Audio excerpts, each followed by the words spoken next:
Hey guys, welcome to the Mac Touch Review, and in this video I'm going to be running through my top 5 features of the iPhone 6s and 6s Plus, so let's jump right into it. So to begin, I'm going to start with the most obvious feature of the iPhone 6s and 6s Plus, and that is 3D Touch. This is actually my number one feature, and I'm sure a lot of people are very excited about this.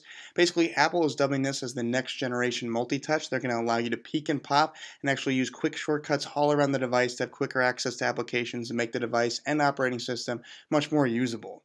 For those who don't know, this is actually similar to a combination of multi-touch on the iPhone and force touch on the Apple Watch.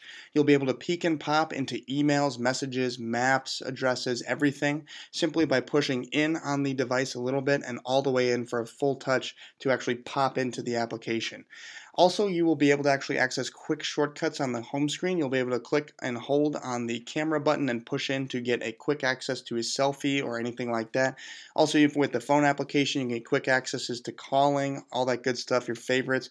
And this works basically the same way in all applications. It provides a whole new way of interacting with the OS and the device, and I'm very excited about it. This actually could be rather revolutionary, not totally necessary, but a whole new way of interacting with your device, which is new, something we have not seen from Apple in a while, so I'm very excited about it, and I hope you guys are too. Next, the second biggest feature of the iPhone 6s and 6s Plus is the new camera upgrades. Basically, the new camera has upgraded from 5 megapixels to 12 megapixels as a rear-facing camera, and on the front, you actually have 5 megapixels now. Both of these are very much updated. You'll be able to take full 4K video at a very high bit rate. Not sure exactly what it is, but I've heard that it actually is pretty good 4K video based on Apple's sample on the website. You'll also be able to take very high quality photos as obviously with the new megapixels. And finally, there's a new feature which leads me to my third best feature of the iPhone 6s and 6s Plus, and that is live photos. Basically, live photos films the first second and a half and the second and a half after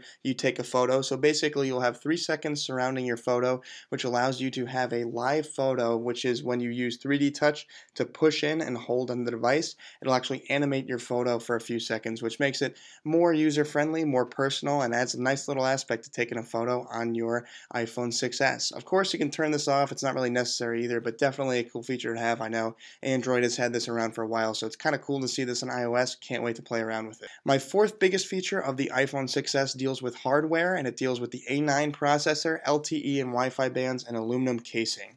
First off, the aluminum casing solves bend gate. You will no longer be able to bend your device like you were with the iPhone 6. Also, the LTE and Wi-Fi bands will be much more connected. You'll be able to connect in every area you want, have better, more stable connectivity, and actual downloads and uploads will be much quicker. You might not notice it immediately, but it definitely is good because if you don't even have connectivity, then your phone will not be able to work. So this is good to see that they're always improving the connectivity. I always look for that in my latest smartphones. And the A9 processor will make your device up to 70% faster, I think is what Apple said on their website.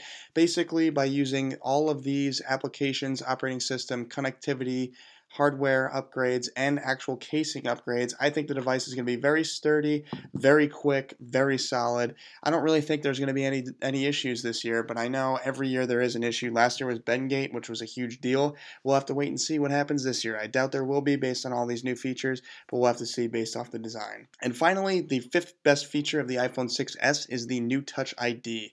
They actually are implementing new 2.0 Touch ID. It's going to be twice as fast, much more reliable. I know some people had an issue with their fingerprint not working on the iPhone 6 and 5s, so it's good to see they're upgrading this as well. It'll make your device more secure and generally speaking just will work a little bit better. Not a huge deal, but again, incremental upgrade with the iPhone 6s. Excited about it as well. So that's my video, guys. Those are my top 5 features of the iPhone 6s and 6s Plus. Hopefully you enjoyed the video. For those who don't know, the iPhone 6s and 6s Plus come out on September 25th starting at $200 US, so go ahead and get one of those if you want to get one.